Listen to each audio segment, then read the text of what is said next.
It's time for us to check back in with Dorie, Woman of the Mountains, and see what happens next. If you've missed any of the previous readings, look in the description below for a playlist.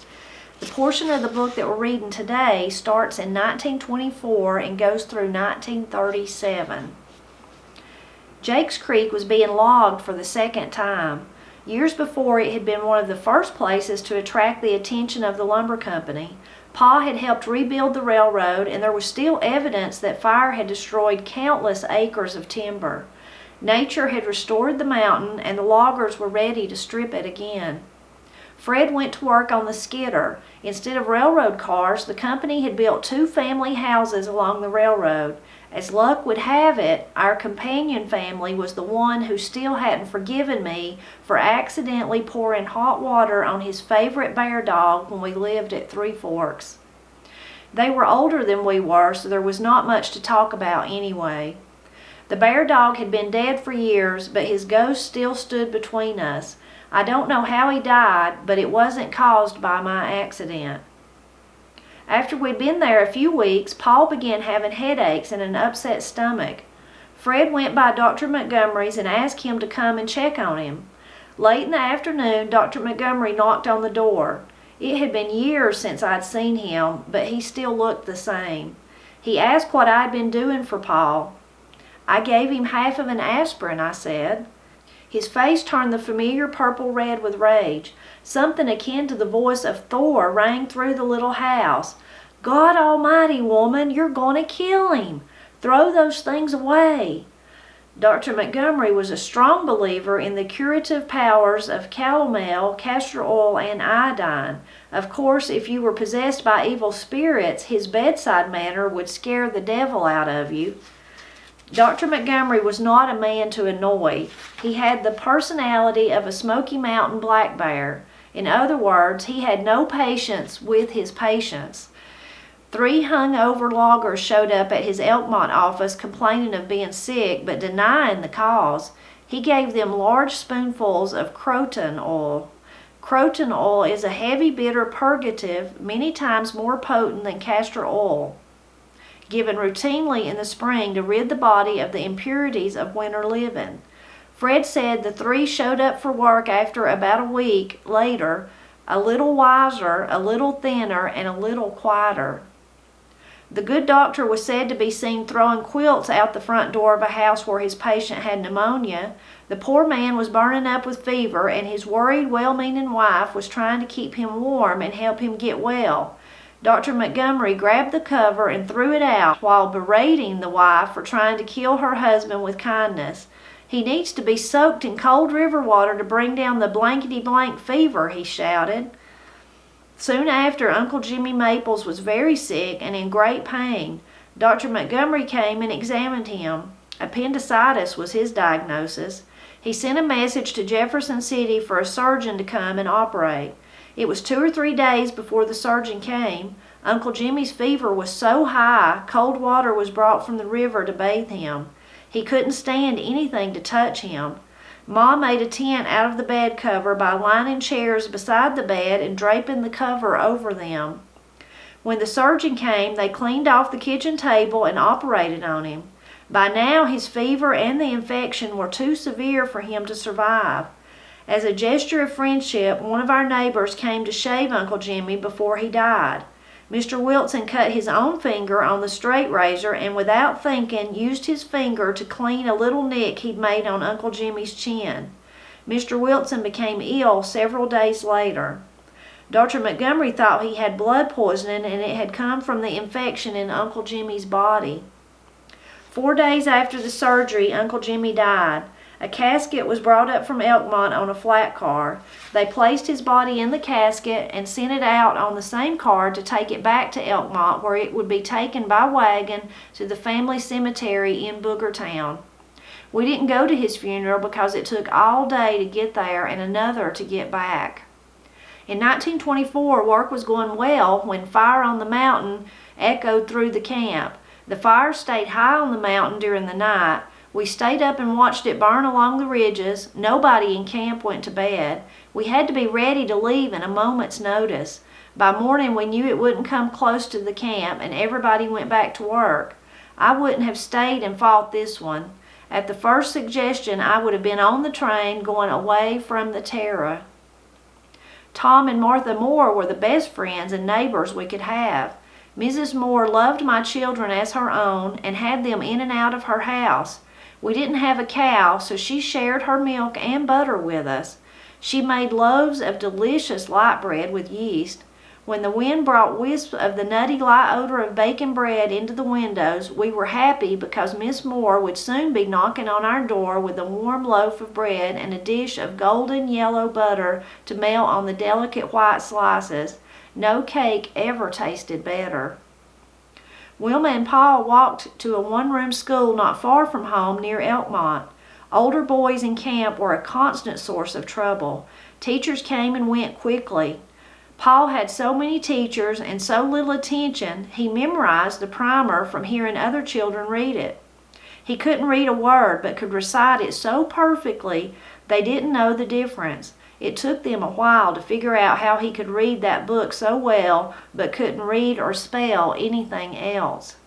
In the summer, Dr. Montgomery sent word to all the families to come and get typhoid shots. I'm not sure if the state was giving them free or if the company was paying for them. We rode the flat car to Elkmont, hot cinders peppering our faces and hair as the train puffed along. At the edge of the ball field, near the doctor's office, Edith stepped on a yellow jacket's nest. They swarmed all over her. She screamed and jumped up and down, unable to step off the nest. She had a dozen or more stings before we could get her away from it. Dr. Montgomery put wet baking soda on the welts. By the time we got home, she had a fever and couldn't walk. As always, Ma didn't approve of the doctor's treatment. She said we should use tobacco juice or mud. I compromised. I soaked Pa's chewing tobacco in water and mixed it with the baking soda. By morning, she was better and the big red welts were gone. Winter came early that year. We had snow on the ground for 4 straight months. We had preserved some food to help out when Fred couldn't work because of the weather. We wrapped our plumpest tomatoes individually in pages torn from the Sears catalog and stored them under the bed. We kept apples the same way. The apples had been given to us because Paul used his best manners. Mr. Sam Cook had a beautiful apple orchard in between the camp and the school. Children on their way to school shook the trees and helped themselves to the apples. Naturally, Mr. Cook wasn't fond of children during apple time. He was picking apples one afternoon just as the children went past. When they saw him, they scattered. Paul stopped to watch him, not saying anything. Mr. Cook noticed him and asked what he wanted.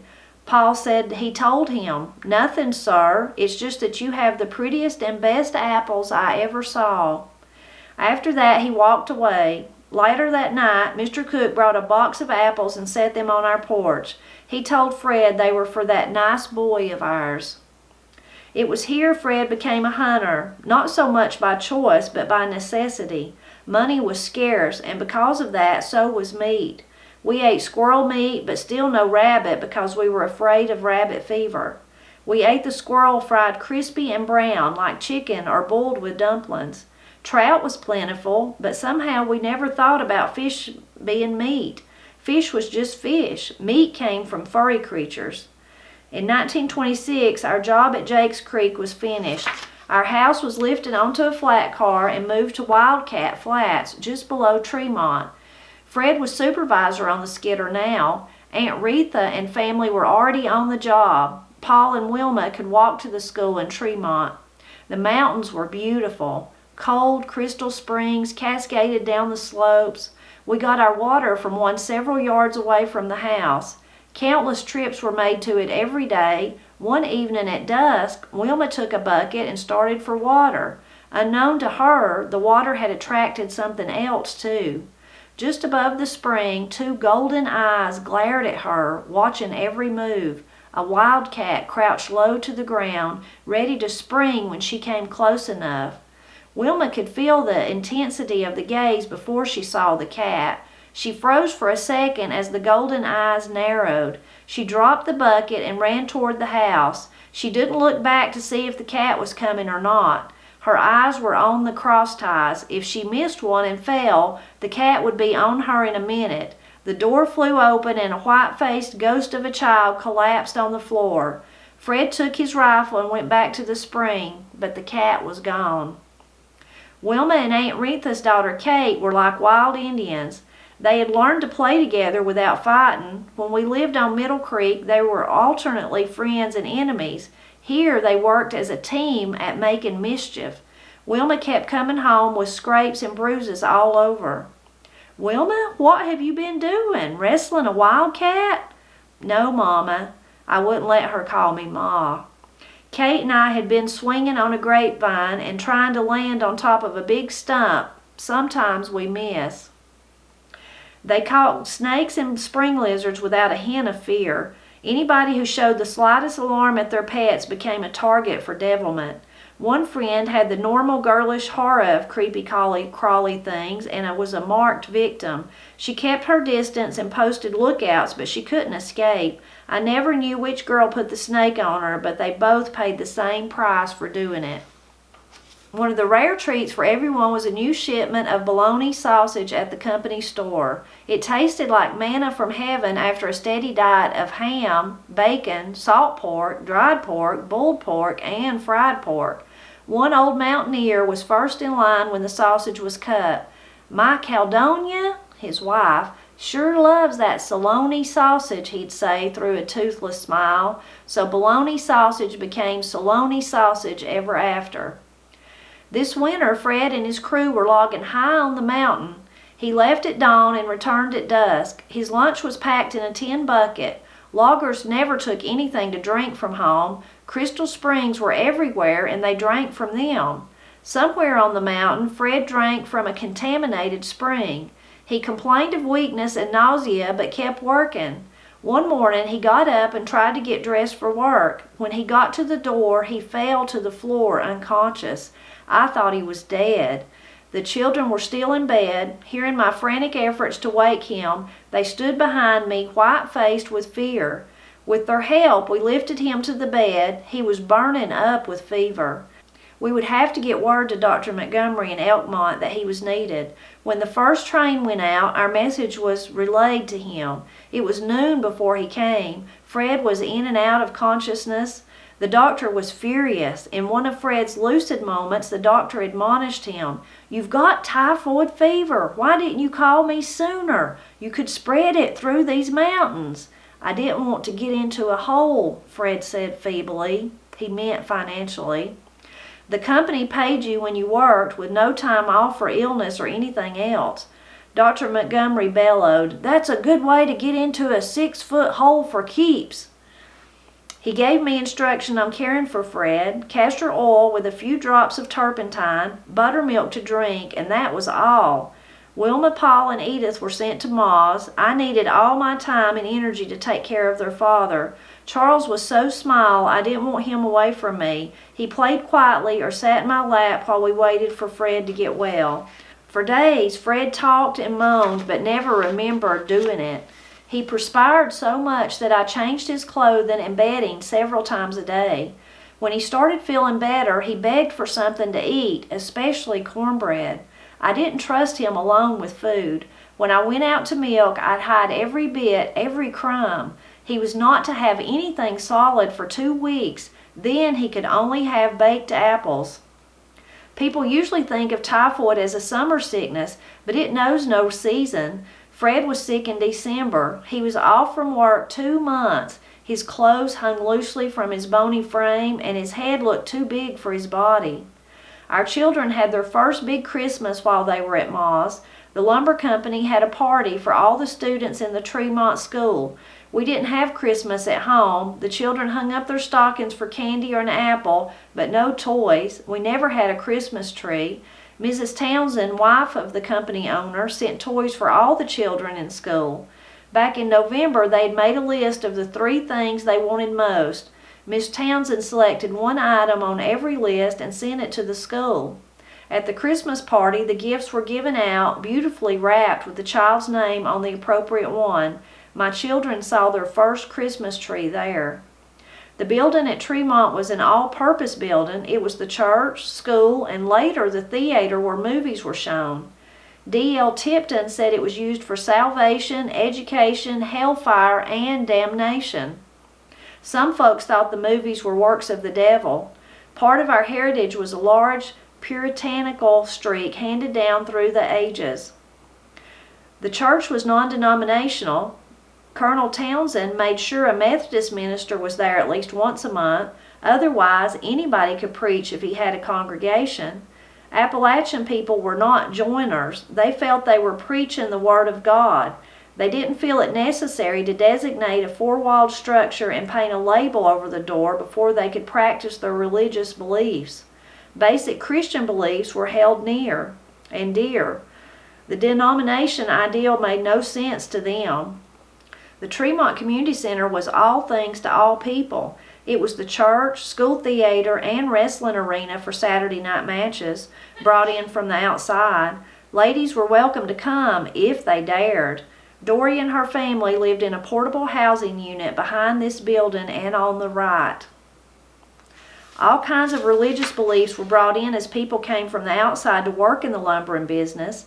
Without my knowledge, my children would slip away and go eavesdrop outside the building when the Holiness had their services. The Holiness were the most vocal and active. When they all started shouting and moving, the children watched through the windows. One large lady was known for her joyous elation when the Spirit overtook her. At one meeting, she was shouting and jumping for joy when the elastic in her panties broke.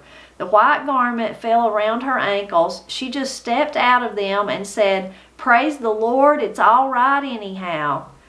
That phrase brought the end of my children's unauthorized visits to the services.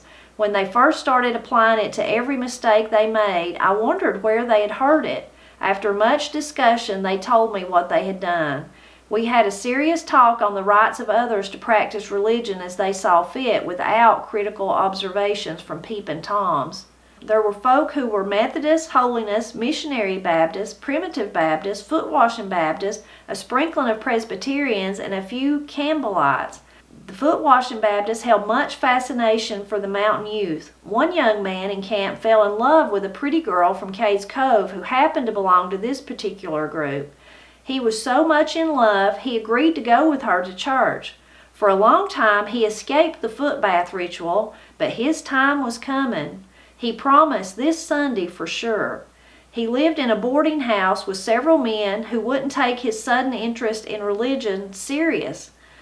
Saturday night, he bathed and laid out his clothes for his big Sunday. During the night, some of his friends took his soaked socks and poured soot into them, folded them neatly, and put them back with his clothing. He was up and dressed early. His friends followed at a distance as he made his way to church. The service went well, and the foot washing was about to begin. All the men sat in chairs at the front of the church. A large pan of water sat at their feet. It was a sign of humility and love to wash the feet of another. Each man was seated, put his feet into the water, and another man washed and dried them. When the young swain's time came, he sat down and peeled off his socks. He held them dangling in his hand while he stared in horror at his feet. It looked like he had on another pair of socks. The black soot covered him from ankle to toe. Grabbing his shoes, he bolted to the door in time to see his bunkhouse friends rolling with laughter outside the church. Needless to say, the romance was dead. He'd never be able to face his girl again. While the mountain folk took their religion seriously, they enjoyed a good joke, so long as it was told on another group other than their own. The Methodists teased the Baptists about feeding their preacher so many fried chickens when he ate with them. They told the story of a good Baptist preacher who dropped his false teeth into the river when he was freshening up before he preached. All the brothers and sisters went to the river to help hunt for the teeth. An old Methodist sitting on the bank watched the frantic search and then said, "You're wasting your time looking. Just get a chicken drumstick, tie a string around it, and drop it in the water. Them teeth'll just naturally chomp on the drumstick and you can haul 'em up." With so many preachers using the same church, it was difficult for us to know which denomination was visiting us when one came to call. The Baptists tell this one on the Methodist. An old logger was out working in his garden when his son ran up and cried, Pa, the preacher's here." "Which one, son, the Methodist or the Baptist?" "Don't know, Pa," the boy replied. "Well, son, you run back and find out. If it's the Baptist preacher, lock up the chicken house. If it's the Methodist preacher, you climb on your ma's lap and don't move till I get home." Presbyterians didn't escape the mountain humor either. It seems a young Presbyterian missionary came into the mountains to preach to the sinners. He started up the mountains, but night overtook him before he could find shelter. The weather was cold, so he made a bed in the leaves and covered himself with a good thick layer. The next morning, when the sun came up, he saw a cabin on the mountainside. He knocked on the door and called out his greetings. A thin-faced woman opened the door just enough to peek at him. "Is your husband here?" he asked. "Nope, my man's gone a-huntin'," she said. "This is the Sabbath," said the missionary. "Isn't he afraid of the Lord?" "Nope," she retorted. "He ain't afeared of nothin', 'cause he's got his double-barreled shotgun with him." Beginning to doubt the wisdom of invading these mountains, the missionary asked, "Please, are there any Presbyterians in these parts?" "I ain't never heard of none, but go look on the woodshed out back. He skins every varmint he shoots. You just might find one's hide tacked to the wall." "Woman, you are living in darkness," he said. "Well, I know that. I've been trying to get my man to cut a winder in the cabin since we moved in, but he ain't never had the time." The missionary prayerfully folded his hands and gazed into heaven. Alas for the lost sheep of Israel. "Don't know nothing about Mr. Israel's sheep, but old man Skinner keeps a flock of sheep across the mountain." Pleadingly he said, "Sister, are you ready for that great day that's coming?" "Well," she said, "I don't reckon I'll get to go. I never get to go nowhere anymore. Would you not tell my man about it neither? For if'n you tell him, he'll go, and if'n he does, he'll get drunk." The poor missionary left a beaten man. This is probably why you find more Baptists and Methodists in the Smokies than Presbyterians. For many months, Tremont remained our central location. All our jobs had been within a radius of a few miles. Stringtown was about a mile above Tremont. There was at least 5 places called Stringtown in the areas between Elkmont and Tremont. The name came from the way the housing was placed beside the railroad, going side by side up the mountains like beads on a string. Everyone who lived at Stringtown thinks theirs is the only one in the mountains. It is still a source of disagreement between the older ones who remember living in a place called Stringtown. Our Stringtown was on the upper end of Lynn Camp out of Elkmont. We had to move so much we didn't mind it anymore. Folks loved to tease Henry Ogle, who worked on the railroad with Pa. They said he'd moved so many times his chickens would lie down, cross their legs, and wait for him to tie them with string. His guineas wouldn't go to the river to drink without leaving one posted as a lookout to make sure Henry didn't move without them. If the lookout saw any suspicious movement, he'd call, "Come back, come back." All the guineas came back, squawking, ready to move. It was said that during a revival at Tremont, Henry killed most of his chickens to feed the preacher.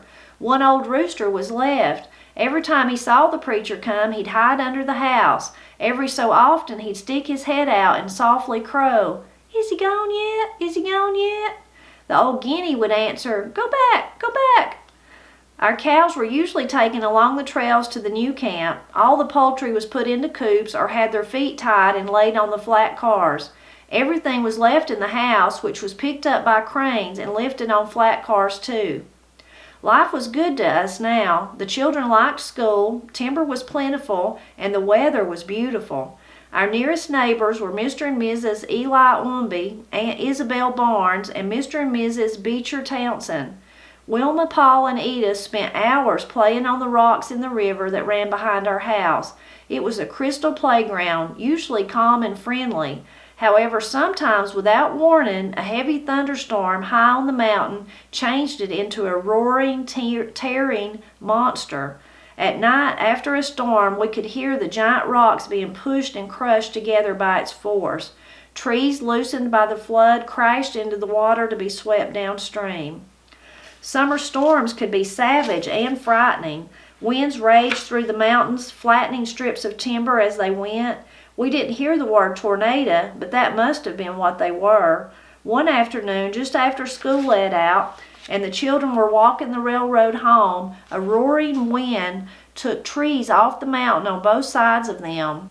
Anxiously, I watched for them to come into sight. The wind was blowing at their backs and pushing them forward. The roar overhead echoed in the hollows, making it sound as if we were caught in the middle of a great windy battle. A tornado had struck near Sam's Creek, transforming the timber to rubble and splinters. To this day, that place is called Blowdown. Summer brought a phenomenon never seen in the mountains. We awoke one morning to find the camp filled with huge rats. Black rats, brown rats, and spotted rats ran wildly from the river. They were into everything. Baby chicks were killed and partially eaten. Food for the livestock was scattered. Holes gnawed in the feed sacks left grain pouring onto the ground. Before morning was over, they had found every hole and weak spot in our homes. They ran across the floors and under the furniture. Women forgot their squeamishness and were batting them with brooms and mops. Men got guns and clubs to try to herd them away. Every time one was killed, 2 more showed up in its place. All our metal and glass containers were used to protect our food. Lamps stayed lit all night.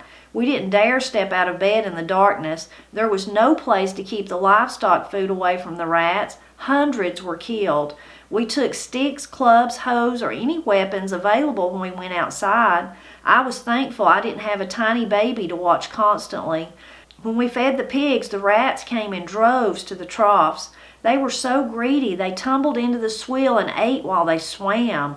The pigs squealed helplessly as food was taken out of their mouths. The invasion lasted about a month before they went en masse on up the river. We felt a great plague had been called down upon us and was now lifted. Men no longer carried guns every time they went out the door. Sunday afternoon, which had been used as hunting days for the rats, were once again silent and peaceful.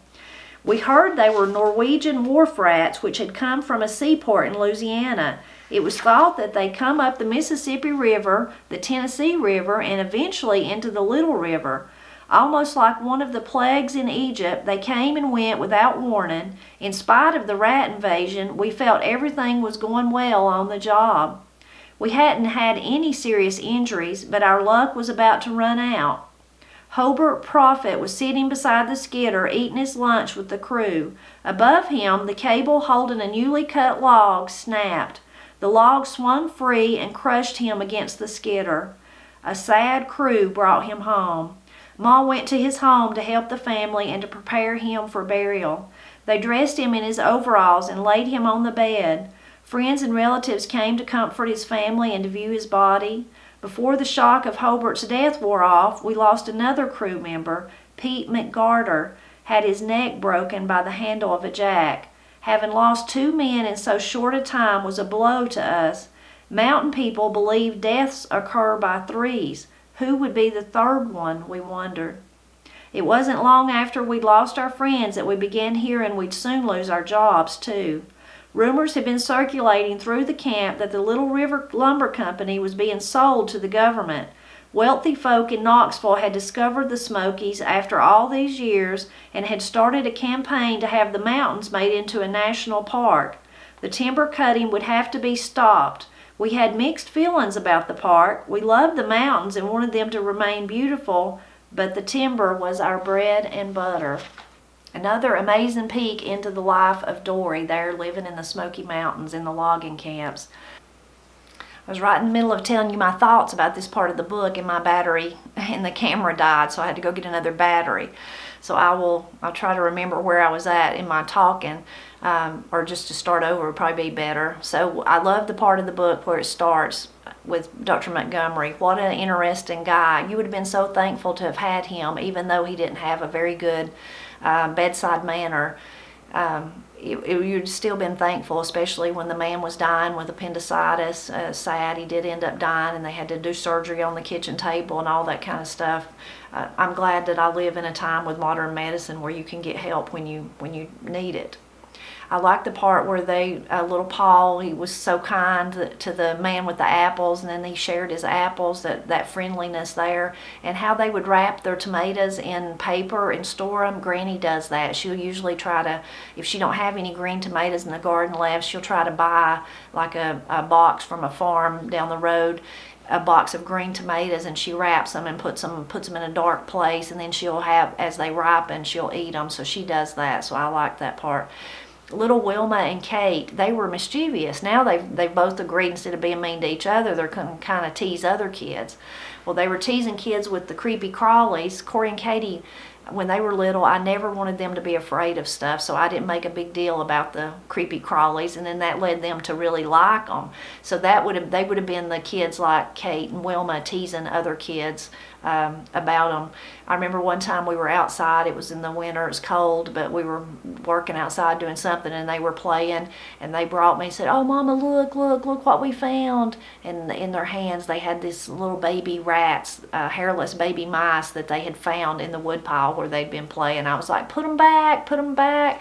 So sometimes I think maybe I should have maybe I should have made them a little bit more afraid. But they were like Kate and Wilma. That's the kind of kids they were, always into something. Talking about the creepy crawlies, the part of the book that just gives me the willies, I will share with you my biggest fear is rats. That's what I don't like, is rats. So that part of the book, that how it ended with those Norwegian wharf rats, I just can't imagine. I don't know what I would have done if that many rats had been around. I guess, like Dorie said the other women did, I would have got over being squeamish and just started trying to fight to save my food and for my family and the animals and all that. But I just can't even imagine. That's such an odd thing to happen. I'm glad that Dorie documented it. It makes me, I need to search and see if I can find any other documentation of something like that happening so far inland like that, if they did come up the river. Of course, the religious, those jokes, all the funny parts about the different denominations, that was funny, and those kind of things are still told in good fun, good-natured fun about denominations in my area, whether it's the Baptist preachers that like to eat chickens or those sort of things. You know, this part of the book, just like every part that we've read, there's so many things that happens in Dorie's life, you know, from childbirth to Paul being sick to Fred having typhoid fever, to the people getting killed, and then the second forest fire, but it thankfully didn't come to the camp. All those different things that she experienced, you're just like, wow, what a life, what an exciting life. It makes you wonder, if someone wrote a book about my life or your life, are there things that we don't really think of as exciting, but then if they were all written down, somebody else reading our story would be like, man, you experienced a lot, you really went through a lot. So again, Dorie just led an amazing life, and I've so enjoyed reading about it. And you've got to come tell me what you think about this part, and please, you got to drop back by next Friday so we can see what happens next. I didn't read the entire portion of this section of year, so next week we will finish that part. So please be sure to drop back by to see what happens to Dorie, Woman of the Mountains.